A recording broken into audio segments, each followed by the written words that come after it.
Cyril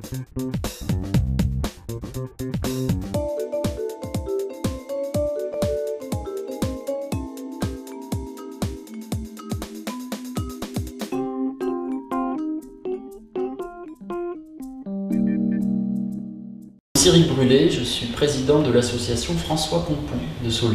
Vincent Dumont, je suis agent municipal, je suis chargé des archives municipales et de l'inventaire et du récolement du musée. Il s'agit d'une exposition temporaire et qui occupe la salle dédiée aux expositions temporaires, donc qui changent, qui se renouvellent. Et avec la municipalité de Saulieu, il nous est apparu important qu'il y ait une expo qui se tienne. Et nous avons eu cette idée de présenter une facette méconnue de François Pompon, que l'on connaît beaucoup pour ses animaux, pour ses sculptures animalières, donc on le connaît beaucoup moins pour ses portraits, pour ses bustes, on va le voir, et puis des facettes aussi qui font partie de sa vie un peu plus personnelle, qu'il rattache à Saulieu, comment il a été vu par des artistes, quelques événements qui se sont passés à Saulieu, et qu'on avait un petit peu oubliés, ou qui faisaient l'objet d'archives dans des pièces un petit peu secrètes. Donc c'est finalement une exposition qui joue sur ces petits trésors qui sont sortis des réserves. En tant que président de l'association François Pompon, en quoi consiste cette association? Qu'est-ce qu'elle fait? C'est une association qui a une vingtaine d'années, qui a été créée à Saulieu, dans la ville natale de François Pompon, pour rattacher François Pompon à Saulieu justement, puisqu'il a vécu une grande partie de sa vie à Paris, et qu'à l'époque, il y a 20 ans, 25 ans, il était assez oublié dans sa ville natale. Donc on a regroupé des amoureux de Pompon, des passionnés. On regroupe aussi actuellement des spécialistes, notamment l'experte française de François Pompon, pour continuer les recherches, pour continuer à parler de François Pompon, pour défendre son héritage, puisqu'il a laissé un nombre important d'œuvres et qu'il est important de bien conserver, faire attention à ce qu'il n'y ait pas de copies, pas de faux, etc. Et puis c'est une association aussi qui se veut conviviale, et donc on partage avec mes adhérents des moments autour de la sculpture, on fait des visites de musées, des conférences, on peut organiser par exemple à Saulieu des conférences sur le sculpteur ou sur l'environnement de la sculpture. Qu'est-ce qui vous a amené à intégrer l'association et à en devenir président? C'est alors un petit clin d'œil, moi je suis allé au collège de Saulieu qui s'appelle le collège François Pompon. Donc quand on est cédélocien, on vit un peu à travers François Pompon, on connaît ce nom-là.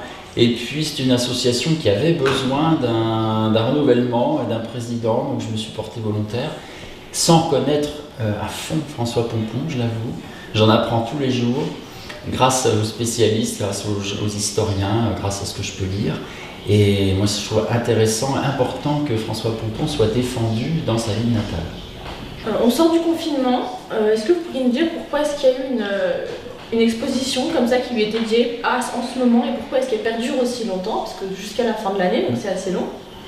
Alors c'est une exposition qui a été montée dans un temps très très court, il faut le dire, et je remercie vraiment le personnel municipal, Catherine Gras, la conservatrice du musée, qui a vraiment monté en un temps record cette exposition.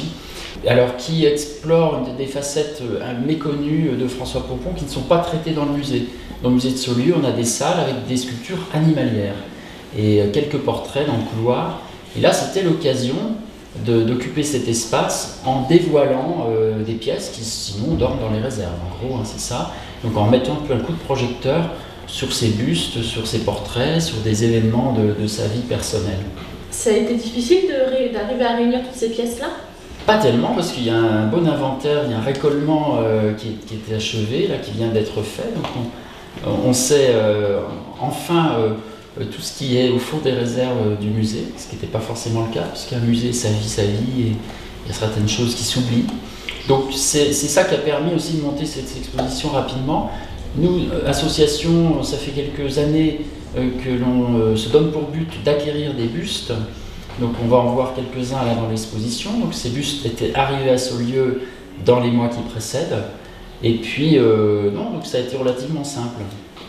On a été très réactifs. On connaît François Pompon surtout pour ses sculptures animalières, mais là c'est surtout des bustes, ce que j'ai compris.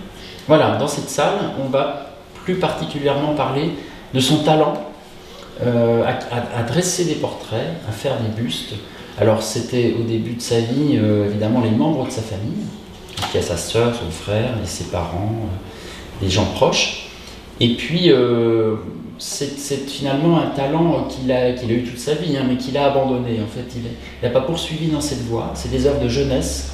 Et il s'est consacré à la fin de sa vie aux animaux, où il a pu exprimer son talent de portraitiste sur la figure animale.